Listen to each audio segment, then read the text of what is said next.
예, 이어서 세 번째 발표자는 서강대학교 최수빈 교수님이십니다. 최수빈 교수님은 전진교의 신선사상이라는 주제로 발표해 주시겠습니다. 그러면은 이 자리에 선생님을 모시겠습니다. 예, 교수님 나오시죠. 예.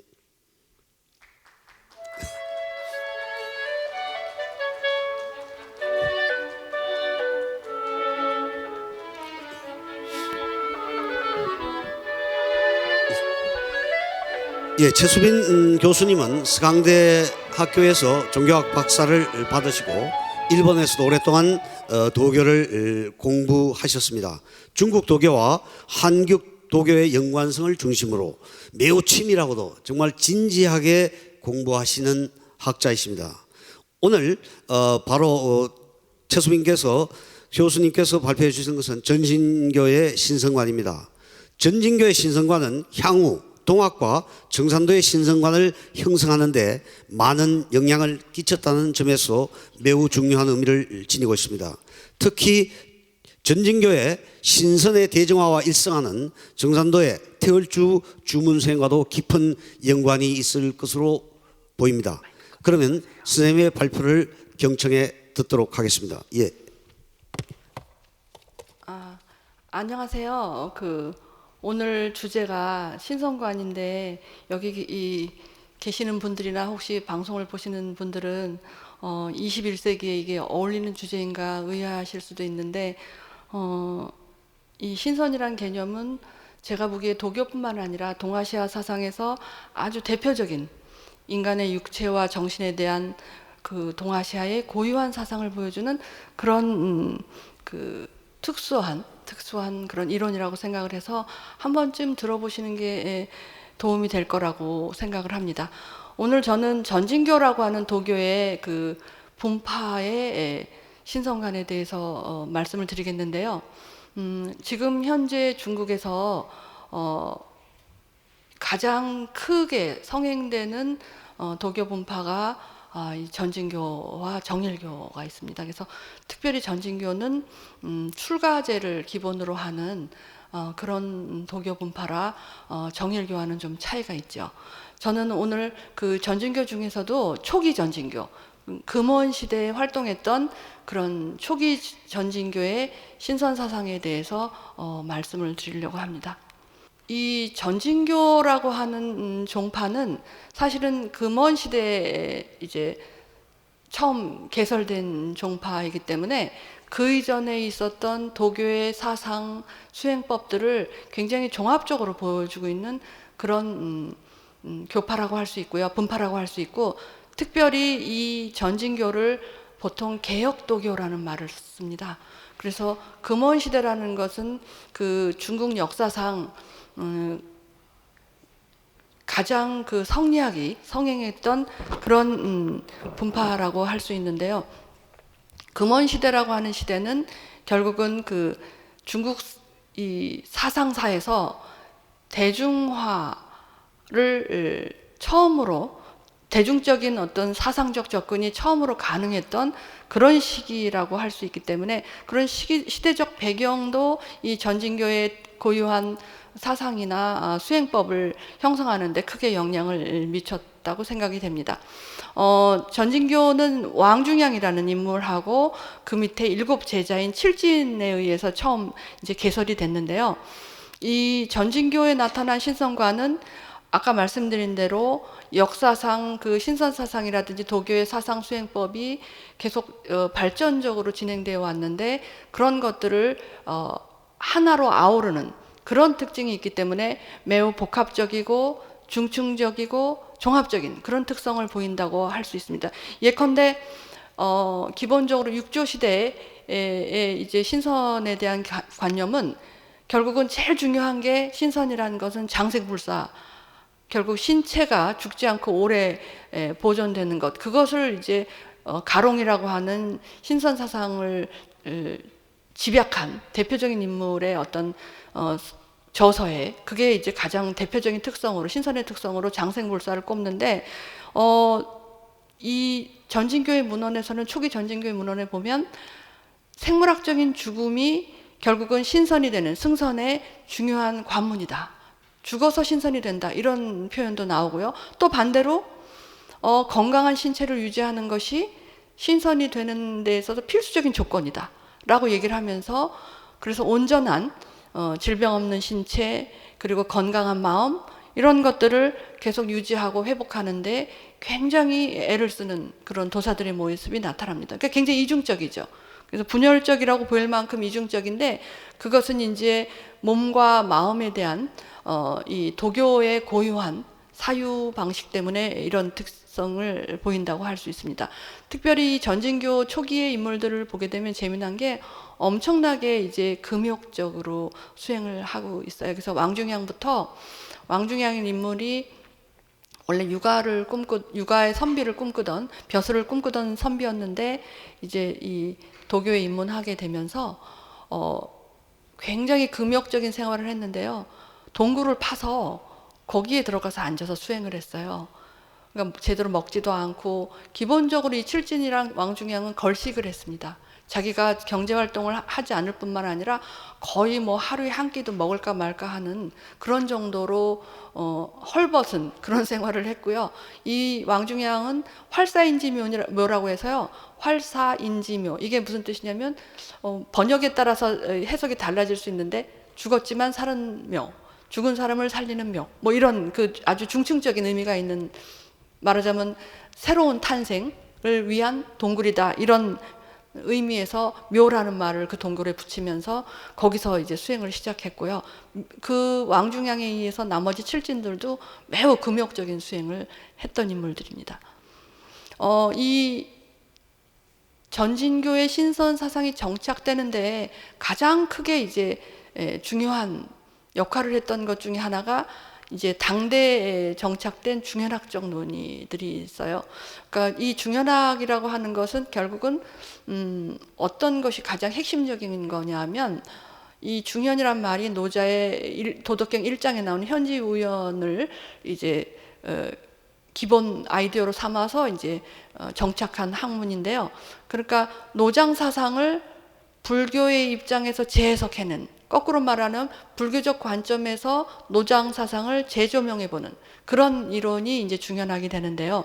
이 중현학적인 논의들이 당대 도교 안에서 정착을 했다는 것은 노장 사상과 같은 그 도교의 기본적인 세계관, 본체론 이런 것들이 이제 도교 안에 완벽하게 이론적으로 정착이 되면서 도교가 갖고 있는 수행론과 이런 노장 사상의 본체론을 어떻게 융합시키느냐 이것이 이제 당대의 중요한 숙제였고 이 중현학적 논의들을 여러 도사들이 공유함으로 인해서 도교적인 수행의 바탕이 되는 본체론, 존재론, 인식론 이런 것들이 어느 정도 정리가 됐다고 볼 수 있습니다. 그 다음에 이제 이런 그 중현학적 논의와 더불어서 도교만이 갖고 있는 가장 고유한 수련법이라고 할 수 있는 내단 사상. 여러분 내단은 많이 들어보셔서 알겠지만 내단 사사랑, 그 다음에 기수련법, 그리고 한대부터 본격적으로 등장하기 시작한 한의학을 비롯한 도교의 그 생리학적인 이론들, 그리고 불교의 그 여러 가지 철학적 관념들, 예컨대 윤회나 업사상. 이 전진교 정도 되면요, 문헌에 이게 과연 도교 문헌이야? 라고 의심이 될 만큼 불교적인 내용이 굉장히 많이 들어가요. 후대로 갈수록 더욱 심해져서 읽다 보면 불교적인 용어가나 또는 성리학적인 용어가 너무 많이 나와서 이게 과연 도교라는 의심이 들 정도로 많은 사상을 융합시킨 그런 형태를 보이고 있고요. 특별히 이제 그 선불교의 명상법, 이것의 영향을 굉장히 많이 받았습니다. 그러나 이 전진교 역시 도교 본파이기 때문에 기본적으로 신선이 되고자 하는 그 신선 수행법이라든지 신선 이론은 전통적으로 도교가 공유해온 그것들을 그대로 우리가 가지고 있는 것을 알 수 있습니다. 그래서 특별히 아까 말씀드린 여기 혹시 포박자 읽어보신 분 있으세요? 들어보신 적 있으세요? 제가 학생들한테 강의하면 포박자 하면은 무슨 기타 교본이에요? 라고 재미없으신가요? 제가 그 학생들은 이제 내박자라고 하는데 이거는 그 돌을 앉는다라는 의미거든요. 그래서 박이라는 건 소박하다라는 의미고 소박자로서의 소박한 존재로서 예, 아무것도 그 인위적인 또 문화적인 것들이 가미되지 않는 것을 박이라고 봐서 포박자는 결국은 돌을 획득한 인물을 상징적으로 나타내는 것인데 이 가롱이 이 포박자가 도교 사상에서 엄청나게 중요한 역할을 하는데 그거는 제일 중요한 의미가 그 이전까지는 신선이라는 존재는 타고난다라는 생각을 갖고 있었는데 이제 포박자부터는 아니다. 누구나 배워서 자기 수행을 통해서 신선이 될 수 있다라는 이론을 강하게 이야기합니다. 특별히 포박자에서는 외단이라 그래서요. 금단을 제조해서 먹음으로 인해서 신선에 도달할 수 있다라는 생각을 갖고요. 진짜로 금을 합금하는 그런 기술을 통해서 금단을 제조하는 과정도 소개하고 있습니다. 근데 여기서 말하는 금단은 요즘에 말하는 화학적 기호로서의 금이라기보다는 사실상은 황과 수은의 화합물이거나 수은과 납의 화합물이에요. 그래서 약간 그 주황색 빛을 도는 그런 형태의 것인데 어쨌든 이 금단의 제조를 통해서 중국의 화학의 발전에도 크게 영향을 미쳤고요. 그다음에 이 금단이라든지 신선이 되는 다양한 어떤 그 원리를 발견하고자 추구하는 과정에서 약초학이라든지 여러 가지 발전을 도모한 책이기도 합니다. 어쨌든 이런 그 자기 스스로 노력에 의해서 금단을 제도하든 어떤 뭐 기술연을 하든지 간에 자기 스스로 배움에 의해서 신선이 될 수 있다라는 이론이 이제 정착이 됐고요. 그 다음에 이제 이런 신선술이 이제 개발이 되면서 많은 부작용도 사실이 있었어요. 금단을 제조해서 먹고 중독사하는 경우가 당나라 때 굉장히 많아서 황제들도 여러 번 그 중독에 됐던 경우도 있고요.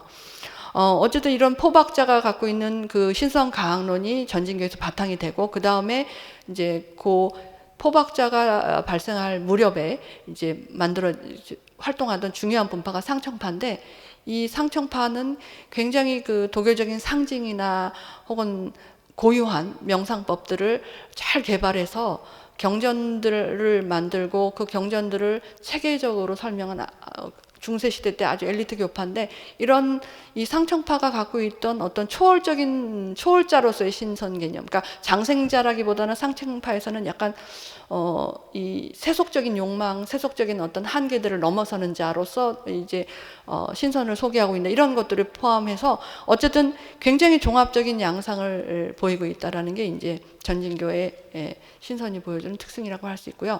정리를 하게 되면 그 신선의 의미와 조건에 대한 새로운 해석들을 해나간다라는 것, 그리고 그 의미를 심화시키고 있고, 그 다음에 가학론을 조금 더 발전시켜서 이 성선, 즉 득선, 신선이 되는 것을 조금 더 누구나 할 수 있는 신선을 좀 보편적인 어떤 보편 가능한 그런 경지로 재해석해낸다라는 거, 그리고 이 득선 과정을 신선이 되는 그 과정을 조금 더 내면적인 형식으로 바꾸어 놓고 그 다음에 신선이 되는 그 수행자, 신선이 되고자 하는 수행자의 내면의 상태에 대한 깊은 관심을 강조하는 것이 이제 특징이 되겠고, 제일 중요한 거는 신선의 개념이 보다 대중화되고 일상화됐다라는 점이라고 저는 생각을 합니다. 전진교회 교회를 간단히 얘기하면요, 이 성명쌍수하고 그 다음에 공행쌍수가 되겠는데, 성명쌍수는 진공이라고도 말을 하는데요. 이거는 자신의 몸, 다른 말로 하면 이거를 명이라고, 한자로 명이라고, 운명할 때 그 명자, 목숨 명자를 말하는데, 몸과 성, 즉 마음, 간단히 말해서 성명을 몸과 마음으로 이렇게 딱 대응시키는 게 옳을지는 모르겠지만 어쨌든 거칠게 얘기해서 몸과 마음을 균형 있게 이제 연마하는 그런 것이 성명쌍수가 되겠는데요. 그러니까 결국은 도사가 자신을 수련하는 것이 이제 성명쌍수의 수행법이고요. 이걸 다른 말로 내일용이라고 합니다. 참되고 깨끗하게 심성을 다스리는 자기 공부라고 이야기하면 되겠고요. 그래서 이 전진교 초기 도사들은 매우 금욕적인 그런 형태의 자기 수행을 하게 됩니다. 그 다음에 이제 이런 자기 수련만으로 보통은 그 이전 시대에서는 물론 그 도덕을 쌓는 것, 도덕을 실행하는 것도 강조했지만 성선이라는 게 굉장히 개인적인 차원에서 자기 남들과 다른 비범한 그런 수행이라든지 정신적인 어떤 통달을 통해서 도달하는 거라고 이야기해서 이런 개인적인 수행에 포커스를 두고 주로 설명했던 거에 반해서 전진교 같은 경우는 공행쌍수를 주장하는데요. 공행쌍수라는 건 뭐냐면 공은 아까 말했던 진공, 즉 성명쌍수의 방법을 통해서 자기 수양을 하는 걸 말하고요. 그거 플러스 진행이라고 그래서 자기만 수행을 해서 되는 게 아니라 자기 수행을 통해서 이루어진 그 공을요, 남들에게, 이타적인 대중들에게 이타적으로 전달하는 것, 그리고 남들의 그 애환이라든지 아픔을 같이 공유하는 것, 이것이 신선의 인이 되는데 가장 필수한 조건으로 제시하고 있습니다. 그래서 이걸 다른 말로 하면 외일용, 아까 성명산수를 내일용이라고 했던 거에 비해서 이거는 외일용이라고 이제 이야기를 하는데, 이 외일용적인 이타행은 소극적으로 남을 돕는 것에 그치지 않고요, 이 사회 개혁, 정의의 실현, 뭐 정의의 회복 이런 것들을 위해서 매우 적극적으로 사회 활동을 하는 것까지도 포함합니다. 예컨대 전진교의 그 7진 중에 한 명의 구척이가 이제 설립한 용문파라는 분파가 가장 대표적인 경우인데, 징기스칸을 만나서 자기가 진짜 왕이 해야 될 일이 뭔지를 설명하면서 이 임금으로서의 도리를 잘 설명하고, 그 다음에 이 전진교가 이렇게 많이 포교를 할 수 있도록 여러 가지 조건을 만들어주는데 크게 공헌을 한 인물입니다. 그래서 이 구척이가 그런 대중들의 애환을 해결하기 위해서 엄청나게 애쓴 것들이 이제 문헌에 많이 나타나고요.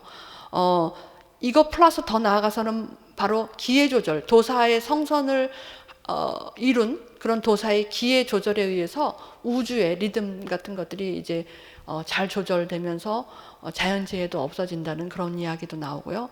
그러니까 인간 세계뿐만 아니라 자연의 세계에 있는 그런 생물들과도 조화롭게 사는 것이 이제 이런 행해, 진행의 일부라고 얘기하기 때문에 아주 포괄적인 의미라고 생각하게 됩니다. 그러니까 우주적 윤리, 생태 윤리까지도 포함하는 개념이 바로 이 공행쌍수라고 할 수 있습니다.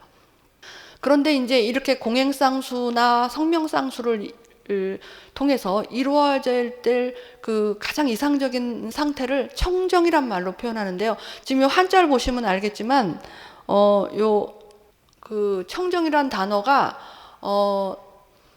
고요할 정자를 쓰기도 하고 깨끗할 정자, 물수변에 그 정자를 쓰기도 하거든요. 두 개를 번갈아 쓰는데 일반적으로는 이 고요할 정자를 씁니다. 그래서 어떤 환경에서도 유지할 수 있는 마음의 평정의 상태를 말하고요. 결국은 이 청정을 여기서 강조하는 게 뭐냐면, 내가 어디에 있든지, 도간에 있든지 산속에 있든지 혹은 번잡한 저작거리에 있든지 간에 이런 외적인 형식과 관계없이 항상 안정되고 평안한 마음의 상태를 유지하는 것이 이제 청정의 가장 중요한 조건이라고 할 수 있고요. 아까도 말씀드렸듯이 전진교는 기본적으로 출가를 원칙으로 하는 아주 금욕적인 그런 수행을 강조하는 분파임에도 불구하고 사람들이 보기에는 이제 전진교가 굉장히 금욕적으로 출가제를 여기는 초사관적인 그런 분파로 이해하지만 그렇지가 않아요. 자신들은 도간에서 모여서 청수라고 해서 결혼을 하지 않고 도간에서 굉장히 혹독한 자기 수련을 하지만 그 사람들이 나아가서 그 수련을 마치고는 사회활동을 할 때는 아주 적극적으로 나가서 수행을 하기 때문에 입세나 출가나 관계없이 언제나 마음의 평정을 유지하는 것, 그걸 나중에 이제 또 나오겠지만 평상심이라고도 얘기하는데 이것을 강조하고 있습니다. 우리가 이제 그 전진교의 신성 개념은 전진교라고 하는 그 교명에서도 우리가 발견할 수 있는데요. 이 전진이라는 말에 대해서 그 후대 전진교의 분파 유명한 도사인 이도순이 중화집에서 어떻게 얘기냐면, 이른바 전진이라는 것은 본래의 참됨을 온전히 하는 것이다.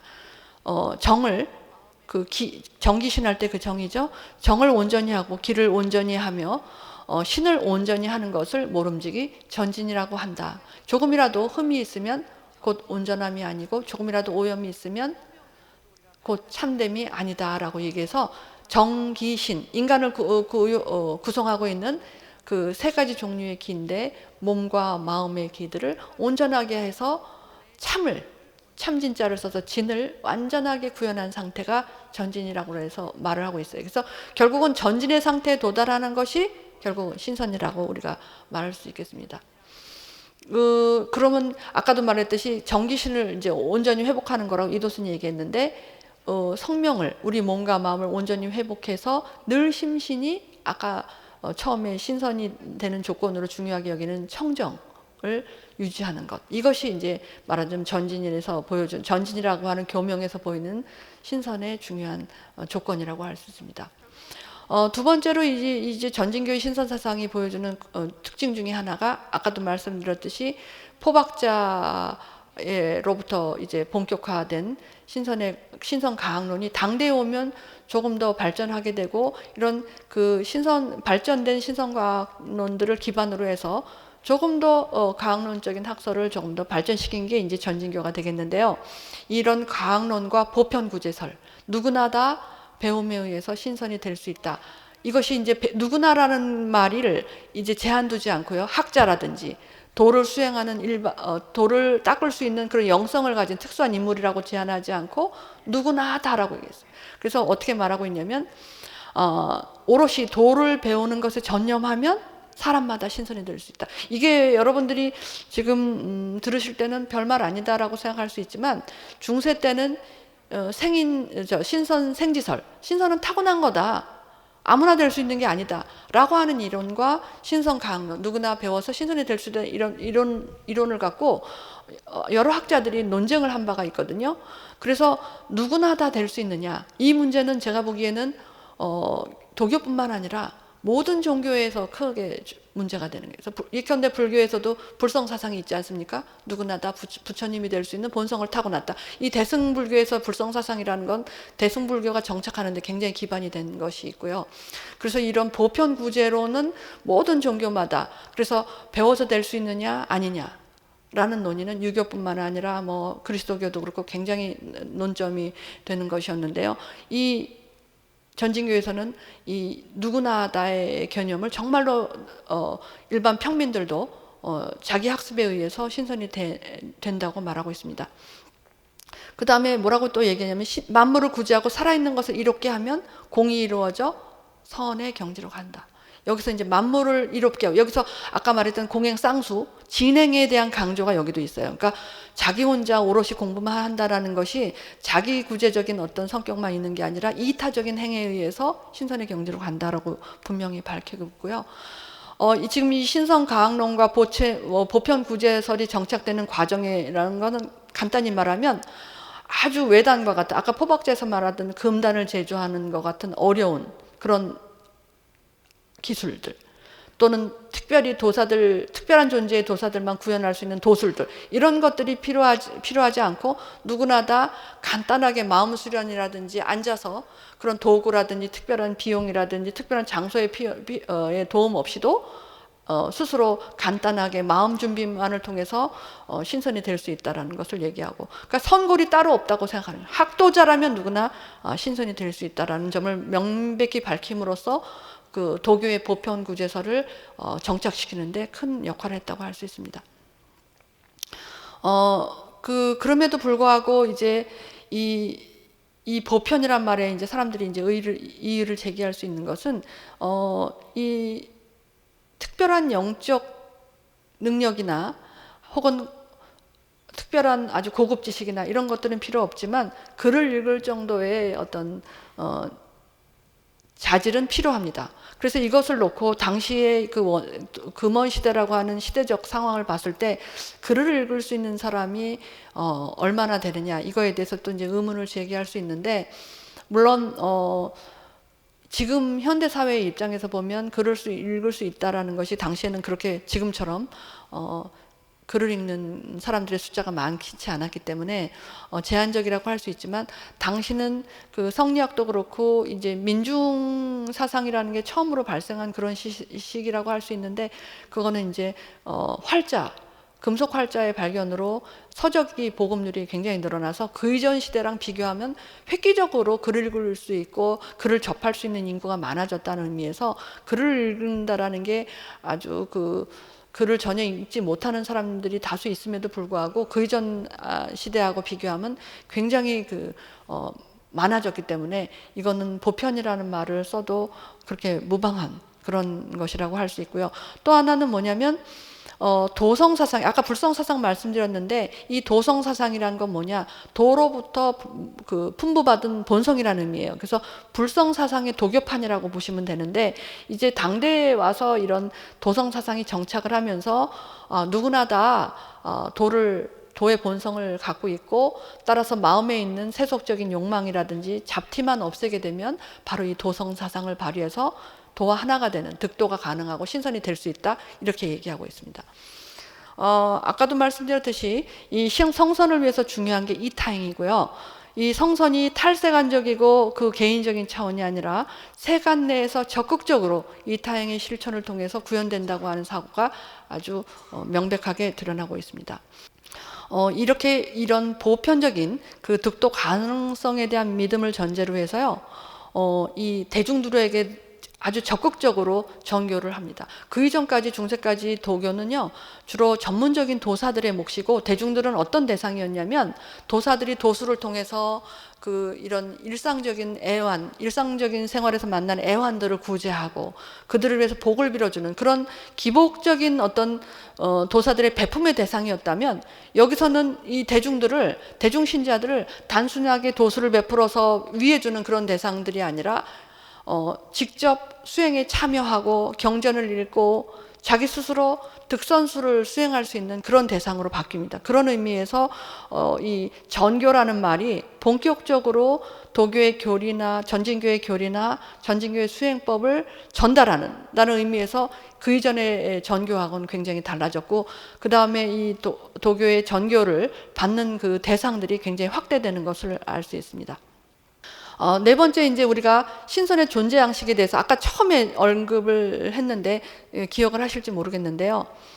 신선이란 존재가 그 이전까지는 장생불사의 존재라고 그렇게 얘기했던 거에 비해서 여기서는요, 이런 육체적인 불사하고 관계가 없는 그런 존재로 이야기합니다.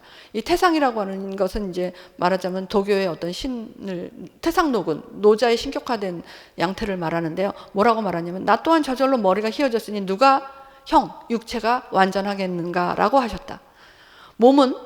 신은 다양한 사물의 세계에 속하니 어찌 몸에 의지해서 장생불사를 하려는 생각을 하는가라고 얘기했어요. 그러니까 지금 태상노곤이라고 하는 노자의 화신이 뭐라고 말하냐면, 나도 늙어서 머리가 휘어졌는데 어떻게 육체를 갖고 오래 그렇게 멀쩡하게 살겠는가, 이렇게 얘기를 합니다. 그래서 신선이라는 것이 결국은 육체적인 장생불사를 말하는 건 아니다라는 말을, 단순하게 육체적인 장생불사만을 말하는 게 아니다라는 말을 분명히 하고 있고요.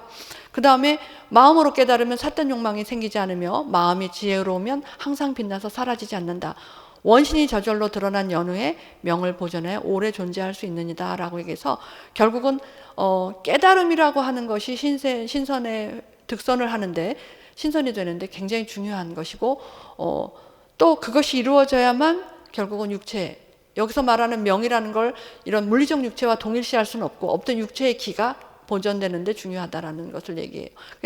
여기서 신선은 결국은 이 우주의 모든 그 사물들이 계속 무상한 존재로서 나고 죽음을 반복한다고 하는 윤회관을 같이 공유하기 때문에 이런 상이 있는 존재들은 다 흩어지는데, 그런 상에 집착하는 것이 아니라 이 새로운 기의 어떤 수련을 통해서 인간이 갖고 있는 신이 도와 합치가 되면 이런 이 상 있는 것들, 무상한 존재들이 갖고 있는 그 외형적인 육체의 존속과 무관하게 신선이 될 수 있다라고 얘기합니다.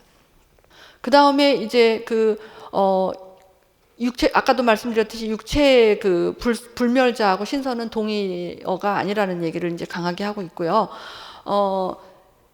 그럼 육체는 뭐냐? 육체라는 거는 필요 없는 건 아니고 신선이 되기 위해서는 반드시 가지고 있어야 되는 것입니다. 그러나 신선이 되고 나면 이것은 가지고 있어도 되고 벗어버려도 되는 거예요. 이거는 중세 상정파의 경전에서도 분명히 나타나는데 육체라는 것이 도교의 신선에 도달하는데 없어서는 안 되는 중요한 요건이지만 신선이 된 이후에는 육체가 있어도 되고 없어도, 이따가 이제 조금 설명드리겠지만 제가 여기 도전에서도 그런 비슷한 구절을 발견했습니다. 그래서 수행자가 갖고 있는 그런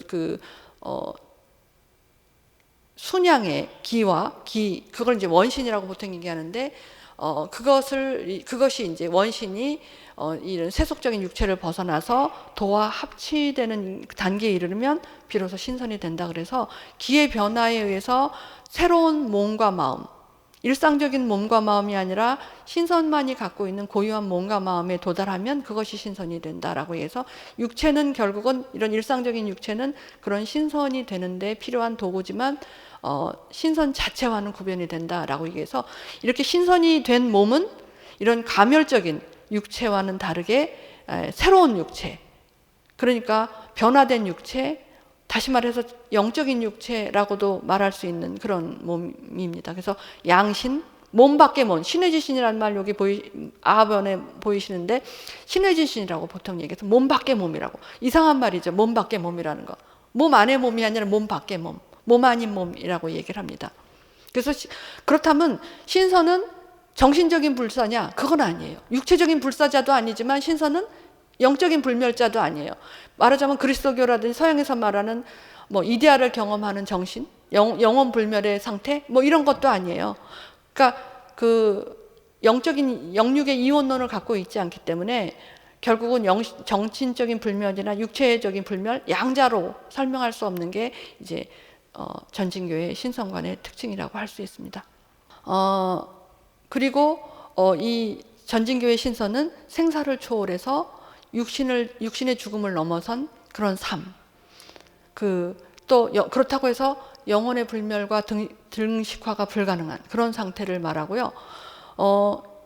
형멸, 신멸, 형이 멸하면 신도 멸한다 라는 것도 아니고 형멸, 신불멸 이것도 주장하는 것이 아닙니다. 그래서 이것을 잘 생각하셔야 되기 때문에 이 육체의 존재에 대해서 굉장히 이 도교의 신성관에서는 어느 시대나 강조를 하지만 특히 내단에서도 이 남종 같은 경우에는 지금 전진교는 보통 북종이라고 부르고요. 같은 내단 분파에서도 남종이라고 부르는 데서는 명공부, 육체에 대한 그 가치라든지 수행에서 육체 필요성에 대해서 강조하는 경우에는 명을 굉장히 중요하는데 이 북종인 전진교에서는 명보다는 이제 정신적인 수련을 강조하고 있지만 어쨌든 이 육체적인 존재의 지속 여부, 그렇다고 해서 정신의 불멸, 이 양자를 다 강조하지 않는 어느 일방적인 강조를 하지 않는 게 이제 전진교의 신선관의 특징이라고 할 수 있습니다. 그래서 전진교에서 말하는 신선은 영적 존재도 아니고 육적 존재도 아니라고 할 수 있습니다. 넘어가겠습니다. 그래서 요점을 말하게 되면 전진교의 신선의 존재 양식의 초점은 세속적 육체를 유지한 상태, 곧 유형적인 형신합일의 존재로 승선하는 것이 아니라 세속적 육체의 존속 여부와 무관한 그런 승선이고 다시 말해서 무형적 형신합일 혹은 변화된 육체, 신의 지신 혹은 양신의 승선을 말하는 것이다라고 할 수 있습니다. 이 수행을 아까 이제 전진교에서 신선이들에게서 수행을 하는 것의 목표를 이제 말씀드리면 금단, 아까 포박자와 같은 외단법에서는 금단을 이제 제조해서 실질적으로 물질의 합금을 통해서 제조를 해서 금단을 제조해서 이제 먹어서 섭취해서 신선이 된다고 했는데 여기서도 그러니까 내단이든 외단이든 금단이라고 하는 상징은 굉장히 중요한데요. 내단에서의 금단은 결국 기에 의해서 합성을 하는 건데 이 금단을 내단을 지향하는 전진교에서는요 금단을 본래의 진성, 내가 갖고 있는 참된 진성이라고 해서 금단의 합성은 결국 금단의 합성은 결국 나의 참된 본성을 회복하는 것이라고 이야기를 합니다. 그래서 본래의 진성이라는 건 결국은 선불교에서 말하는 그런 성과 유사한 개념이라고 볼 수 있고요. 깨달음이라는 것은 본래적으로 인간의 심성 안에 이미 갖추어져 있는 그런 조건이라고 할 수 있습니다. 그 다음에 이제 우리가 수행해서 이런 본래의 진성으로서 금단을 합금하는 그 방법으로서 아까 성명상수를 말씀드렸는데요. 왕중량부터 이 성명상수의 내단법을 수행의 아주 기본적인 도구로 사용을 했는데, 전진도를 아까 제가 북종이라고 말씀드렸는데, 이 북종인 전진도하고 남종하고 구별하게 되면, 북종은 성명상수에서 즉 마음 공부를 성 공부보다 먼저 해야 된다. 마음을 닦은 후에 육체를 닦는 게 중요하다고 얘기했고요. 남종은 이에 반해서 명공부, 육체를 잘 조절해야 마음 공부가 완전해진다고 얘기해서, 결국은 이 자력 구제술로서의 성명상수를 통해서 이제 성선이 된다고 하는 점에서 내단하고 같지만, 내단의 남종분파하고 같지만, 이 북종인 전진교구에는 명심견성으로서의 그런 마음 수양을 먼저 우선시해서 그것을 잘 수행할 때 육체적인 공부도 병행하는 게 중요하다라고 얘기하는 게 이제 그 초점이라고 생각할 수 있습니다. 그래서 결국은 이 성명상수를 왜 강조하느냐? 다른 금단을 제조하는 그런 물리적 기술, 난행도로서의 기술도 필요 없고, 특별히 영성을 이용하는 특수한 명상법이라든지 혹은 미리적으로 전수되는 그런 어려운 경전의 공부가 아니라, 같이 글을 읽을 수 있는 사람이면 그 경전을 내 내용을 습득할 수 있고 수행법을 전수할 수 있다는 그런 형태의 자력구제수로서 이 성명상수의 법을 택했다고 하는 것이 이제 특징이라고 할 수 있습니다. 물론 이런 성명상수가 대중들이 쉽게 따라할 수는 없지만 교육을 통해서 학습에 의해서 가능하다고 하는 것이죠. 넘어가겠습니다. 그래서 이 자력구제술로서의 성명상수는 결국은 성공부를 중요시하고, 그 다음에 성공부, 마음공부를 한 후에 명공부를 하는 것이 이제 초점이기도 하며, 또 선불교의 그 영향이 강한 것이 있고, 또 심성의 청정을 유지하는 걸 강조하는 것은 있지만, 그러나 명공부도 놓치지 않고 강조한다는 것을 얘기하고요. 또 하나 중요한 것은 평상심을 강조합니다. 평상이란 말은 불교적 용어이기도 한데요. 언제라든지 어떤 상황이든지, 어떤 어려움이 있는 상황에서도, 어지러운 상황에서도 마음의 평정을 유지하는, 그래서 유장생이라고 하는 칠진 중에 한 명은요, 기방에 가서 수행을 합니다. 자기는 그런 성욕을 자제하는 게 굉장히 힘들기 때문에 선택한 그 수행의 장소가 기방이에요. 기방 안에서 수행을 했다고 할 정도로, 거기서도 평상심을 유지할 수 있으면 된다. 그러니까 이 전진교에서는 어디서나 할 수 있는 수행, 그러니까 저작거리든지 도관이든지 상관없이 이 마음의 평정을 유지하는 것을 강조하고 있습니다. 그 다음에 이제 아까 공행상수를 말씀드렸는데요. 출가를 하지만 늘 사회와 단절한 상태가 아니라 언제든지 그 이타행을 실행하는 것, 그것을 강조하고 있기 때문에 자기들은 아주 굶주리면서 헐벗고 여름에도 물을 마시지 않고 겨울에도 불을 가까이 하지 않는 그런 아주 난행도의 그 수행을 하지만, 실제로 이런 금욕주의적 수행을 하는 것만이, 그러니까 초세간적인 그 수행을 하는 것만이 성선에 중요하다고 보지 않고요. 사회에 나가서 더불어 살면서 다른 사람들과 이타임을 위한 이타행을 할 때 비로소 진정한 신선이 될 수 있다고 얘기하는 것이 이제 전진도 신선 간의 제일 중요한 포커스라고 할 수 있습니다. 그래서 전진도 도사들은요, 굉장히 사회 참여를 많이 해서, 아까 말했던 용문파, 구척이가 창설한 용문파를 비롯해서 여러 전진교의 도사들은요, 이 사회에 나가서 노동을 하는 거, 우물을 판다든지 구제를 하는데 몸을 사리지 않아서, 그 구척이가 이제 징기스칸을 만났다는 얘기는 아까도 말씀드렸지만, 그것뿐만 아니라 여러 그 금원 시대 때 문헌을 보게 되면 이 전진교의 활동들을 우리가 확인할 수 있습니다. 예컨대 굉장히 이 문헌들을 보면 뭐라고 나오면, 한 예를 들면 북조의 전제는 그 학문이 우선 노고를 견디고 밭갈기를 힘썼다. 그러므로 무릇 거처와 잊고 먹는 것은 그 자신이 한 것이 아니면 감히 누리려 하지 않았다라는 기록이 나와요. 그러니까 대중들이 본 전진교의 도사들은 매우 청민하고 금욕적이면서 사회를 위해서 많이 활동을 했다는 걸 알 수 있고요. 그 다음에 어떤 표현도 나오냐면, 수수한 옷차림에 거친 음식을 먹으면서도 근심 걱정, 무엇을 간절히 원하거나 부러워하는 것을 끊어버렸다. 남들이 견디지 못하는 것을 마음 편히 여길 수 있었다라고 얘기하고 있습니다. 이런 걸 보면, 이런 전진교에 대한 어떤 평가들을 봤을 때 전진교가 사람들한테 굉장히 좋은 인상을 미쳤고요. 이런 것들을 통해서 많이 사회적 활동을 공헌했기 때문에 전진교가 정착하는데 이제 크게 영향을 미치고 그 도교의 이미지를 사회적으로 크게 좋게 하는데 공헌을 했다고 생각합니다. 이런 그 전진교의 사회 참여적 성격은요, 즉 성선 구도가 개인적인 차원이 아니라 사회적 차원이 된다고 하는 것은 결국은 여러 학자들이 그 그리스도교 청교도의 윤리하고도 많이 비교를 하는데요. 이 비교들을 제가 이제 연구를 해본 결과 약간 부족하긴 해요. 그 청교도에 대한 관점이 조금 정확하지 못한 부분이 있지만 어쨌든 청교도와 전진교는 많은 면에서 유사한 경우가 점을 볼 수 있는데, 전진교도 이제 노동의 가치라든지 이 세속에 대한 어떤 이해가 청교도적인 어떤 이 개신교는 결국은 그 수도원 생활이 아니라 일상생활에서 검소하고 근면하게 그 활동을 하면서 하느님을 만나는 게 가능하다는 그런 점을 보이고 있다는 점에서 이제 굉장히 공통점이 있고요. 이 두 전진교와 청교도의 가장 중요한 면면은 뭐냐면, 대중들 스스로가 자기 구제의 구원에 직접 참여할 수 있다라는 거. 즉 인간이 갖고 있는, 대중이 갖고 있는 종교적인 어떤 본질, 본성, 능력, 잠재력, 이런 것에 대한 어떤 이해가 그 이전의 시대하고는 확연하게 다르다는 면에서 우리가 좀 주목을 해봐야 된다고 생각합니다. 보통 이 전진교를요, 뭐 불교의 복사판이다 혹은 유교의 복사판이다라고 얘기하는데, 제가 보기에는 전진교가 갖고 있는 그 논리를 보게 되면 이렇게 유교나 불교를 일방적으로 그냥 따랐다고 볼 수 없는 점이 있고요.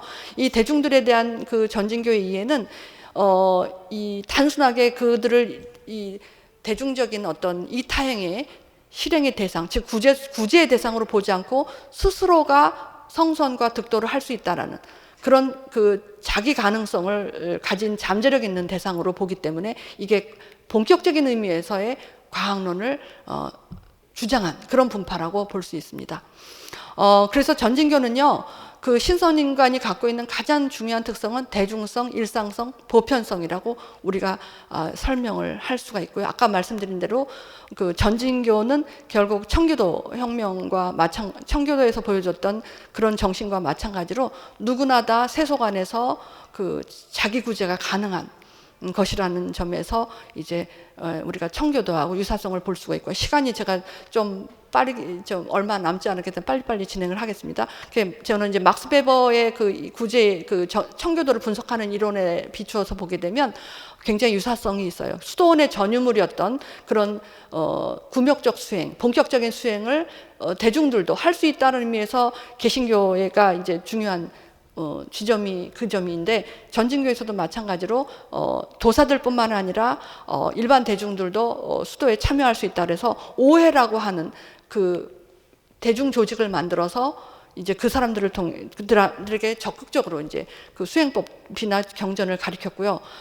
그 다음에 막스 베버의 분석에 의하면 개신교회 같은 경우에는 탈마술적 사고가 작동한 거다라고 얘기해요. 더 이상 이제 그런 주술에 의존하는 것이 아니라 자기 합리적 이성을 통해서 신앙을 받아들이는 그런 점이라고 이야기하는데, 이 전진교도 바로 본격적으로 이제 이 대중들을 그렇게 이해해서 포교를 적극적으로 하게 됐고요. 이런 그 본격적인 신선술의 대중화가 당대에도 팔성개념 통해서 이루어졌지만 전진동교를 통해서 보다 확실하게 이제 밝혀지면서 뭐 이 신선 개념이 대중화된 그 예를 신선 도화국이라고 하는 그런 여러 연극의 한 종류인데, 이런 것들이 이제 유행을 했다는 점에도 이제 전진교의 신선관이 영향을 미쳤다고 할 수 있습니다. 자, 넘어가시고요. 이제 우리가 증산도에서 보게 되면, 제가 유사한 개념, 증산도의 도전을 제가 이번 기회에 아주 열심히 읽어봤는데, 거기 보면 이제 몇 가지 중요한 점이 신선도의 신선사상, 전진교의 신선사상과 유사한 그런 구절들이 있더라고요. 내가 죽으면 아주 죽느냐? 매미가 허물 벗듯이 옷 벗어놓은 것이 이친이라 라고 하는 것이 아까 말씀드렸듯이 전진도의 신선의 탈각 개념하고도 유사하고요. 사람이 죽음길이 먼 것이 아니라 문턱박히 곧 저승이니 나고 죽고 살기를 뜻대로 하노라 라고 하는 것은 결국 생사를 초월한 그 나고 죽음을 관계없이 완벽하게 참을 이룬 전진교의 신선의 모습하고도 아주 유사한 것이라고 제가 볼 수 있었습니다. 그 다음에 너희들은 앞으로 신선을 직접 볼 것이요 잘 닦으면 너희가 모두 신선이 되느니라 그래서 완벽하게 그 신선 가학서를 주장하고 계신 걸 볼 수 있었고요. 그 다음에 이제 그 성선의 수행의 원리하고도 유사한 구절을 볼 수 있었는데요. 상전님께서는 원시 반본의 도로서 인류 역사의 뿌리를 바로잡고 병든 천지를 개벽하여 인간과 신명을 구원하시기 위해 이 땅에 인간으로 강세하시니라. 그래서 원시 반본의 원리가 결국은 선천성명의 회복을 주장하는, 그래서 이 원시 반본은 그 전진교를 포함한 내단에서 아주 중요하게 생각하는 수행의 원리이기 때문에 이것도 공유한다고 볼 수 있습니다. 그 다음에 이제 그 천상계, 신선계에 대한 어떤 이상도 그리는 그 묘사도 비슷한 걸 제가 볼 수 있었는데요. 하늘에 가면 그 사람의 조상들 가운데에서도 웃 어른이 있어서 철부지 아이들에게 천자문을 가르치듯 새로 가르치나니 사람은 죽은 신명이 되어서도 공부를 계속하느니라 라는 구절을 발견했어요. 이게 제가 보기에는 앞뒤 문맥을 봤을 때 이 천상계에서의 모습을 이제 상세하게 묘사하는 것들이 있는데요. 이제 전진교를 포함해서 이 도사들이 이제 신성계에 갔을 때의 모습을 상상하고 혹은 신성계에 갔다 온, 그러니까 영적인 상태로 신성계에 갔다 온 도사들의 그 기록을 기록한 것들을 보게 되면 이제 여러 도반들, 먼저 가서 신선이 된 그 말하자면 도형이라고 하는 그런 사람들을 만나서 신선에 대해서, 신선의 경지에 대해서 혹은 도에 대한 이론들을 공부하고 그랬다는 기록이 나와요. 그래서 신성계에 가서도 공부가 그치는 게 아니라, 그러니까 사후라고 말씀드려야 되는지 혹은 신선이 된 이후라고 말씀드려야 되는지 불명확하지만 이 신성계에서도 계속해서 공부가 진행이 돼요. 근데 도교의 신성관이 갖고 있는 특징 중에 하나는, 전진교는 그런 얘기가 표현이 많지 않지만 중세의 경우에는 신선이 한 번 되면 영원히 있는 게 아니라요, 거기서 또 말하자면 신선의 공부를 게으르게 하지 않으면 인간계로 또 이게 떨어지는 경우도 있다고 얘기를 하거든요. 그래서 어쨌든 사후에도 혹은 신성계에 가서도 계속해서 공부를 하면서 신명이 완벽하게 이제 공부를 통해서 완전해지는, 그러니까 신선의 차원이 여러분도 아시겠지만 천선, 지선, 시해선 이래서 기본적으로 이렇게 3단계로 나누기도 하고 여러 형태로 나누기 때문에 신선의 경지가 여러 등급이 있는 건데, 아마도 일단 나중에 스님들한테 이제 토론 시간에 한번 질문을 드리고 싶은데 제가 이제 그렇게 많은 공부를 하지 않았기 때문에 도전에 대해서 그렇긴 하지만 제가 이제 이해하기는 이 천상계에서의 그 단계도 여러 가지 경지가 있는 것으로 이해가 되기 때문에 이게 이제 유사하다고 저는 생각했고요. 그 다음에 이제 그 대중구제의 가능성에 대한 믿음을 공유하고 있다고 저는 생각합니다. 그 구절에 보게 되니까 이제 해원 시대를 맞아 도를 전하는 것으로 비천한 사람으로부터 시작하느니라. 오직 빈궁한 자라야 제 신세를 제가 생각해서 도성 덕립을 하루바삐 기다리며 운수 조일 때마다 나를 생각하리니 그들이 곧 내 사람이니라 라고 얘기해서 이제 보편구제, 누구나 다 여기 빈궁한 자라고 얘기했는데 이것을 물질적인 가난한 자라고 보기보다는 제가 생각할 적에는 그 마음의 가난한 자라고 해석할 수 있다고 저는 생각합니다. 그러니까 자기의 처지를 물론 현실적으로도 뭐 신분이라든지 경제적으로 약자라고도 볼 수 있지만 그런 것과 무관하게 자기 스스로가 빈궁한 자라고 여기는 사람이라고 하면 모두 도를 이루고 덕을 세울 수 있는 자라는 거. 이거는 굉장히 도교에서 중요한 관점이거든요. 자기가 스스로가 뭐 세속적으로 사회 부한 자리를 추구하거나 사회적인 어떤 공명심을 추구하는 그런 자리가 아닌 거는 기본으로 해서 어떤 자리에 있든지 가난한 마음, 진리를 탐구하고 덕의 성립을 기다리는 그런 갈급한 마음이 있는 사람이면 누구나 다 구원을 받을 수 있는, 그러니까 여기서 내 사람이다. 그 사람은 누구나 다 내 사람이다라고 얘기하는 것이 이제 도교의 신성관이 보여주는 그 보편 구제에 누구나 득선할 수 있다라는 그런 관념하고 통한다고 생각합니다. 제가 보기에 이 구절들 말고도 전진교의 신선사상하고 유사한 구절들을 발견할 수 있는데 결국은 증산도의 그 대중에 대한 강진상 선생의 그런 사랑, 그런 그 구제의 마음 이런 것들이 전진교회 도사들이 그 대중들도 누구나 다 자신들과 같이 득선을 하기를 원하는 그 열망, 이타심 이런 것들과 매우 상통한다고 볼 수 있고, 그래서 이제 이 증산도에서 벌였던 그 대중적인 활동들이, 그 난세에 벌였던 대중적 활동들이 결국 그 금원 시대라고 하는 당시에 그 애환을 가진 대중들에 대한 구제를 염원했던 그 전진도 도사들의 마음하고도 매우 일치하는 것이라고 생각이 됩니다.